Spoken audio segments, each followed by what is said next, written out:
What's good, guys? Fantasy Joe back here with my Week 2 wide receiver rankings. These are half-point PPR. If you guys are new to the channel, though, make sure you hit that subscribe button. Post a ton of great in-season content year-round. I post my waiver wire video yesterday. We post shorts, the full video, posting my wide receiver rankings right now. Going to be posting my buy lows, sell highs, all the information you need to be able to get that edge on your friends and family in fantasy football to bring home that fantasy football championship. If that's important to you, then hit that subscribe button, hit that like button, and if you have any questions or comments, drop them in the comment section down below. I'll respond as always. Nice resource out there for you to ask questions, things like that, and it really helps out the videos. So let's hop right into it. Week 2. So I've got Tyreek Hill at number 1 against Buffalo. Number 2, Cooper Kupp against Arizona. With the Puka injury, Cooper Kupp is locked and loaded as maybe even the best fantasy football wide receiver moving forward. If not, he's top 3. But yeah, I think there's a really good chance he finishes as a wide receiver 1 over these next 4 weeks with Puka out. The target volume should be insane. And yes, Cooper Kupp to the moon. Number 3, CeeDee Lamb against New Orleans. You don't have to worry about him. He's a stud. His target volume is going to be fantastic this year. I can see another 130-plus reception season. Number 4, we got Jamar Chase against Kansas City. I expect him to bounce back, get back to his old ways. I'm a little concerned about that offense right now. Kansas City's a tough matchup, but they're going to need Chase desperately in that game. Number 5, Amon-Ra St. Brown against Tampa. I know he's coming off a dud game. Play Amon-Ra St. Brown. Number 6, A.J. Brown against Atlanta. A.J. Brown's an absolute stud. You're playing him each and every week with confidence. Number 7, Justin Jefferson. Tough matchup against San Francisco, but it's Justin Jefferson. You're playing him, and you're happy with him in week 1. 8, Deebo Samuel plays Minnesota. Good matchup. I expect Deebo to continue to be heavily involved, especially considering it's probably likely that McCaffrey misses again the way things are looking. 9, Garrett Wilson against Tennessee. Expect there to be more targets to come. Tennessee's a solid matchup, but they do have some good corner there with some offseason additions. They got Snead. So that's something to monitor, but Garrett Wilson's a star, so you're playing him. And it looks like those targets are going to be there with Aaron Rodgers. Number 10, Mike Evans against Detroit. Shined in week 1. Good matchup against Detroit with their secondary. Number 11, Rashee Rice against Cincinnati. This one's a better projection, but they didn't have a ton of plays, even ran that first game of the season. I expect them to be able to run more plays in the second contest. Rashee Rice was a target leader. I'm not sure if he's going to be the target week in, week out, but I do think he will get a lot of targets throughout the season. 12, Marvin Harrison Jr. against the Rams. I am fully confident in Marvin Harrison Jr.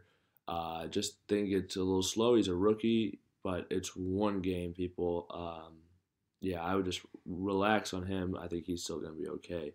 You might temper your expectations if you're hoping for 1,400 yards, but again, one game doesn't stop him from any of that. So just it's going to be okay. 13, Nico Collins against Chicago. Nico, I think, would have been even higher, like higher than Rice, maybe even Evans. I'm very high on Nico right now.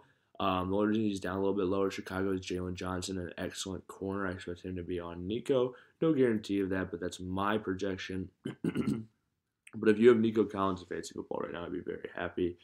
He's just an immense talent. He catches everything down the field, and that's so valuable for fantasy football. And he is trusted by his quarterback because of that. Number 14, Devontae Adams against Baltimore. Not the best matchup for just the Raiders' offense in general. That's why he's farther down.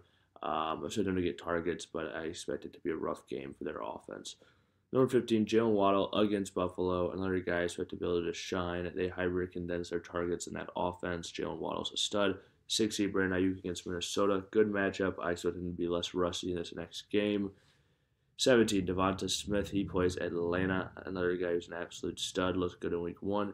18, Tank Dell against Chicago. The stats haven't been there in week 1, but the usage was. Tank Dell is going to be a star again this year. If you can get your hands on him in a trade, do it.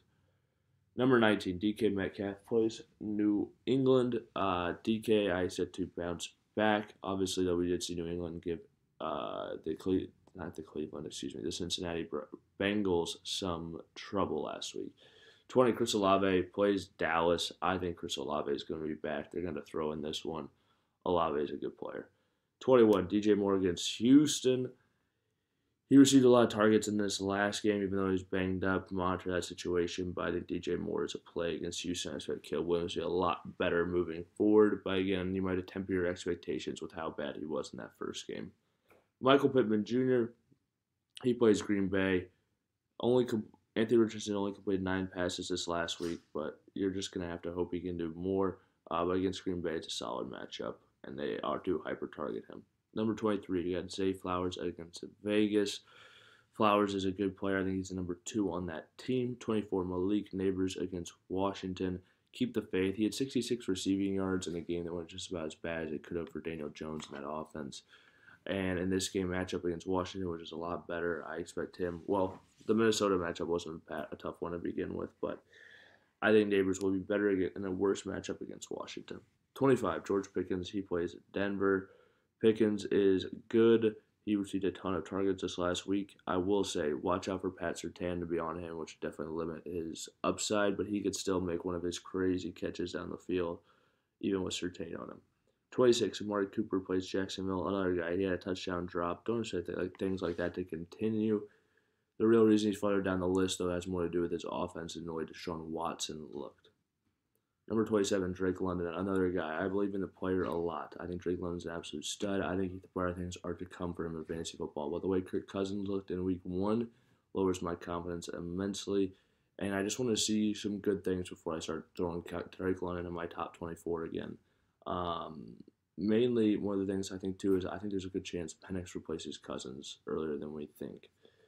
If my bold prediction when coming in the year is that would happen before the end of the year, now I don't even think it'll take that long. 28, Stephon Diggs. He plays Chicago.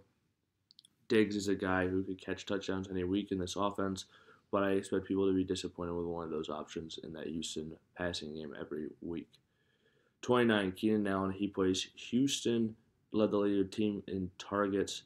Dunze to miss some time. I expect him and DJ Moore to be pretty solid for fantasy football as far as Caleb Williams can take him. 30, Calvin Ridley against the Jets. Really tough matchup for Levis, for him, for everybody involved. 31, Chris Godwin plays Detroit, involved in week 1. Got it done. Solid matchup for him, so you can play him moving forward.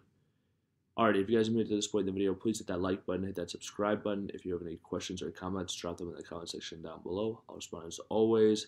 This has been Fantasy Joe.